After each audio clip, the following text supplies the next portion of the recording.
एक बार पुनः सभी का स्वागत है।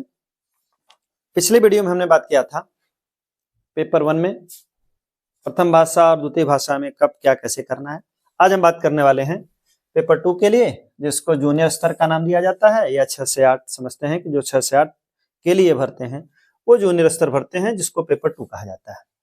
और इसमें प्रथम भाषा द्वितीय भाषा कब और कैसे है, तो आइए समझते हैं जूनियर स्तर का पेपर कैसे होता है, क्या होता है। तो सबसे पहले मैं मेन बुकलेट की बात कर रहा हूँ कि सबसे पहले जब आप पेपर देने जाएंगे तो आपको मेन बुकलेट मिलेगा, और मेन बुकलेट में जो प्रश्न की सीरीज होगी वह सबसे पहले सीडीपी रहेगी। सीडीपी जो रहेगा यह 30 अंक का रहेगा। उसके बाद आएगा आपका साइंस, SCIENC, जो साइंस आपका है ये 60 अंक का रहेगा, और उसी के साथ साथ पुनः एक सोशल साइंस रहेगा। सोशल साइंस भी रहेगा, ये भी आपका कितने का रहेगा, 60 अंक का रहेगा। लेकिन यह क्या चक्कर है, दोनों 60-60 अंक के हैं, किसको क्या क्या करना है उसको समझ लीजिए। सीडीपी सबको करनी है। इसका जो क्रमांक रहेगा वो आपका 1 से 30 तक, ये सीडीपी मतलब बाल मनोविज्ञान करना है। ये सबको करना है, चाहे साइंस वाले हों चाहे आर्ट वाले हों, सबको 1 से 30 करना ही करना है। लेकिन अब जैसे ही आप आगे बढ़ेंगे आपको साइंस, ठीक सीडीपी के तुरंत बगल में आपको जो पेपर में साइंस मिलेगा, आपको सीडीपी और साइंस के साथ भी आपको 90 अंक करना है, 90 प्रश्न करना है। अगर आप सोशल साइंस के साथ जा रहे हैं तब भी वही बात है, आपको सीडीपी के साथ सोशल साइंस करना है, तब भी आपको 90 प्रश्न ही करना है। आप अपना अपना चयन कर लीजिएगा कि आप फॉर्म भरते समय क्या चयन किए थे। अगर आपने साइंस चुना था तो आप सीडीपी के जस्ट बगल में 31 से 90 वाला चयन करिएगा, साइंस वाला भर लीजिएगा। अगर आपने सोशल साइंस किया है तो आप इस जहां पे आपको सोशल साइंस मिलेगा उसका भी प्रश्न जो है 31 से 90 दिया रहेगा, वो भी 60 क्वेश्चन रहेगा। तो इसमें बहुत सामान्य सी बात है, सीडीपी सबको करना है। साइंस वाले अपना 31 से 90 खोजेंगे और सोशल साइंस वाले अपना 31 से 90 खोजेंगे। लेकिन याद रहे कि पहले जो 31 से 90 मिलेगा वो साइंस रहेगा, इसमें आपको भ्रम मत पड़िएगा। और जो दूसरा 31 से 90 दिया रहेगा वो आर्ट वालों का रहता है, सोशल साइंस मतलब इतिहास, भूगोल, नागरिक शास्त्र जो भी आप देते हैं उससे प्रश्न रहते हैं। तो प्रश्न आप 90 तक कर लिए, मतलब आपने 90 क्वेश्चन किया, चाहे वो साइंस वर्ग के रहे हों और चाहे वो आर्ट वर्ग के रहे हों, दोनों लोग 90 क्वेश्चन कर लिए। बहुत सामान्य सी बात है। अब बात आती है भाषा की। तो भाषा में ध्यान दीजिएगा, बिल्कुल प्रथम भाषा के रूप में जैसे आप लिए हैं पिछला पेपर, प्रथम पेपर जो आपको समझाए थे, बिल्कुल ऐसे ही इसमें दिया रहता है। क्या, जब आप उसके आगे बढ़ेंगे, मतलब आपने सीडीपी कर लिया और 60 क्वेश्चन या कर लिया, 90 अंक का आपने प्रश्न कर लिया है। चाहे साइंस को किया तब भी आपने 90 प्रश्न किया, आर्ट वाले किए तब भी 90 प्रश्न किए। अब आपकी बात और आती है 60 अंक की, वही भाषा है, 30 प्रथम और 30 द्वितीय। कहाँ कहाँ है उसको देख लीजिए।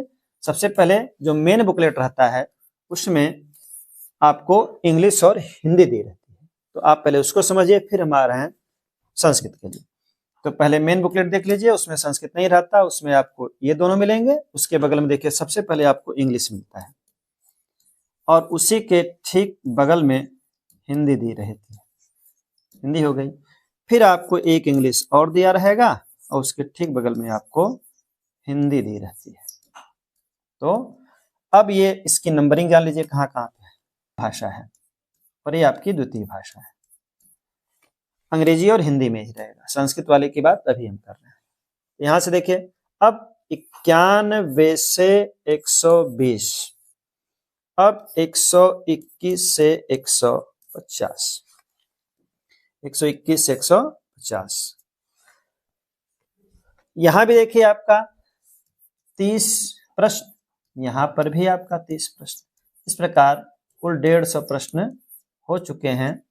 फिर समझ लिए कैसे कैसे। पहले सीडीपी, सीडीपी के ठीक बगल में साइंस रहेगा, उसका प्रश्न क्रमांक 31 से 90 रहेगा, वो साइंस वालों का 60 प्रश्न। और जिनका साइंस नहीं है वो सोशल साइंस वाले रहेंगे, वो भी पहले सीडीपी करेंगे। उसके बाद वो अपना खोजिएगा कि हमारा सोशल साइंस कहाँ है। आपका सोशल साइंस जो दूसरा 31 वाला, पहला जो 31 मिलेगा 31 से 90 वो साइंस के लिए है, फिर उसी के ठीक बगल में फिर 31 से 90 लिखा रहेगा, वो सोशल साइंस के लिए रहेगा। तो अपना अपना कर लीजिएगा, अपने अपने ओमार पर भरिएगा। सबके बाद आती है भाषा की, तो प्रथम भाषा और द्वितीय भाषा ये दोनों हो गई। ये कहाँ कहाँ है तो जान लीजिए, जिन्होंने प्रथम भाषा हिंदी चुना है तो वो पहले हिंदी करेंगे। कहाँ से मिलेगा प्रश्न, जितने भी प्रथम भाषा हैं, जिसको भी आपने प्रथम भाषा चुना है, चाहे अंग्रेजी चुना है, चाहे हिंदी चुना है, चाहे संस्कृत चुना है, सब में अगर प्रथम भाषा फॉर्म भरते समय भरे हैं तो आपको प्रश्न का क्रमांक वो 91 से 120 ही मिलेगा। तो आपने प्रथम भाषा चुन लिया हिंदी, तो आपकी द्वितीय भाषा ही बगल में इंग्लिश हो गई। जो हिंदी और अंग्रेजी का चयन किए हैं तो बिल्कुल सामान्य सा बात है, कोई समस्या इसमें आने वाली नहीं है कि सबसे पहले आप हिंदी करिएगा। कहाँ पे मिलेगा 91 से 120, कब, जब आप फॉर्म में प्रथम भाषा को हिंदी चयन किए हैं।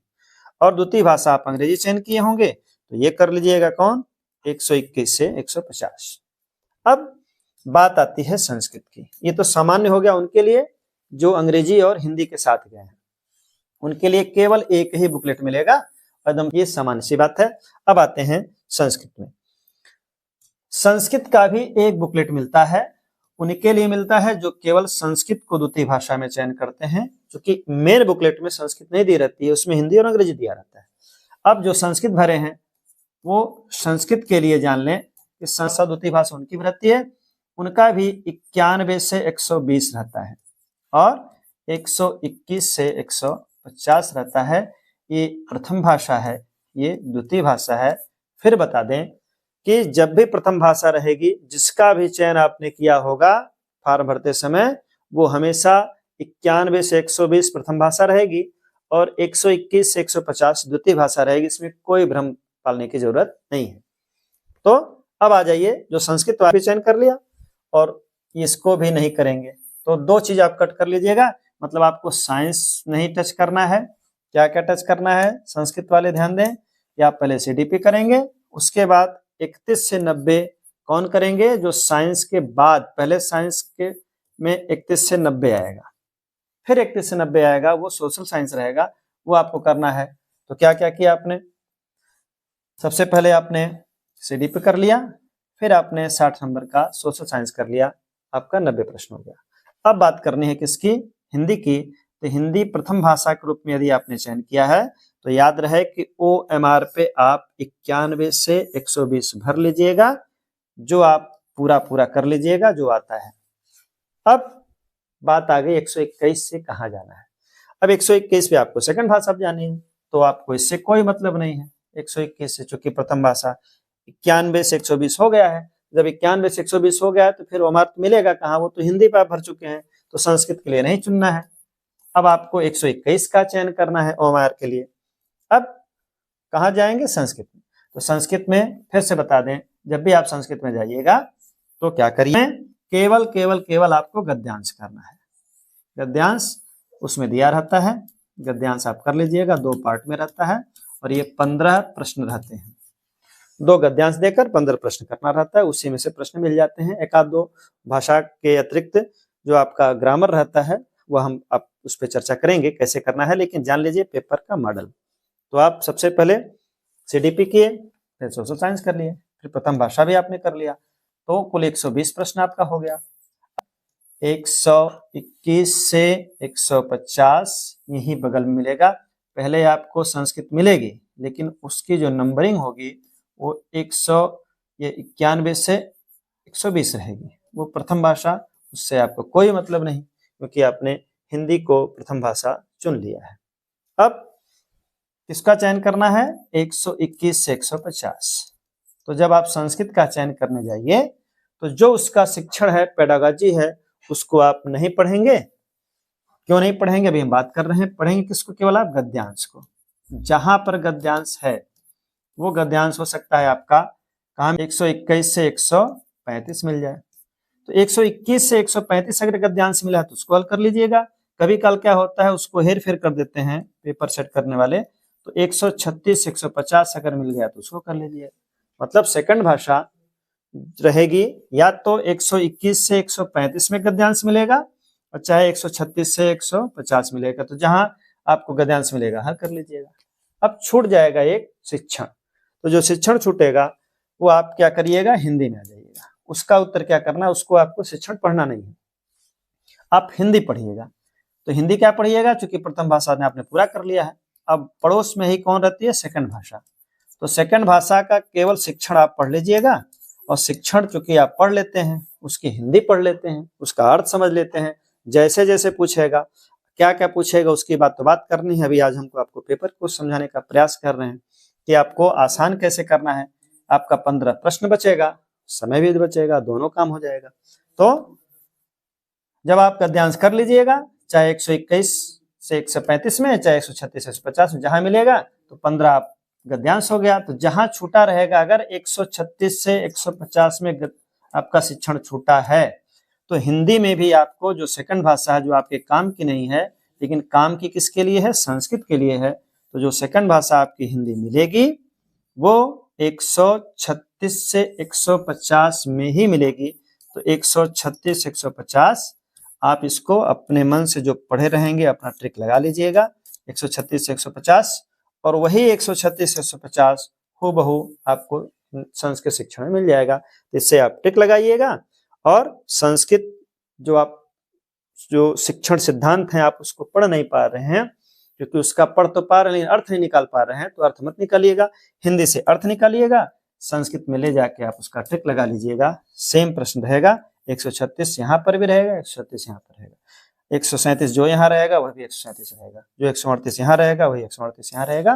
केवल ध्यान दे लीजिएगा कि कब किया है। कभी काल वो गद्यांश पहले दे देता है तो बाद में शिक्षण देता है। तो जहां शिक्षण मिल जाएगा, जिस नंबर पर शिक्षण है उसी नंबर पे आप हिंदी का सेकंड भाषा चयन करिएगा, पढ़िएगा, ट्रिक लगाइएगा, यहाँ से आपका उत्तर मिल जाएगा, और जाके आप संस्कृत वाले पे लगा दीजिएगा। मान लिया आपने 140 पे आपने टिक लगा लिया, बी विकल्प आपका सही है, तो 140 में आपका वहां बी विकल्प लग जाएगा। 149 में मान लिया आपने सी विकल्प सही किया है हिंदी वाला, तो यहाँ पर 149 में सी वाला लगा लीजिएगा। बस इतनी ही बात करनी है। शेष कल के लिए धन्यवाद।